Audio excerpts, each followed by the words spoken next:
అలాంటి విశ్వ సంస్కృతి నుంచి దేవుడు అబ్రహామును బయటికి తీసుకొచ్చాడు. అబ్రహాముకి దేవుడు మాట ఇచ్చాడు.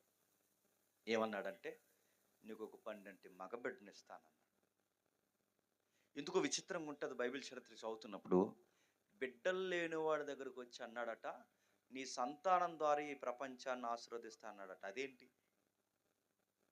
అది ఎలా ఉందంటే, పెళ్లి కానుడి దగ్గరకు వచ్చి నీకు ఎంతమంది పిల్లలని అడిగినట్టు ఉంది.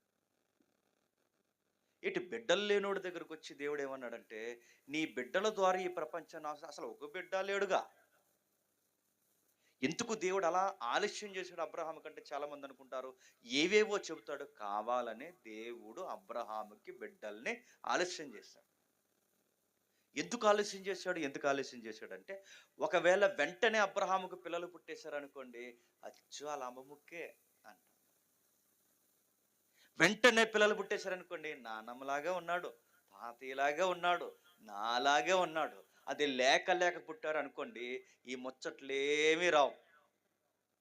దేవుని వలన పుట్టాడండి అని చెప్తారు. కొన్నిసార్లు దేవుడు ఎందుకు ఆలస్యం చేస్తాడంటే, ఆలస్యానికి కారణం ఉంది. వెంటనే పుట్టిన వారికి బిడ్డల విలువ తెలియదేమో కానీ, లేక లేక బిడ్డలు పుట్టిన వారు, వీడు దేవునికి ఎంతో ప్రార్థన చేస్తే పుట్టినోడండి, వీడు దేవుని బిడ్డ. అలా దేవుడు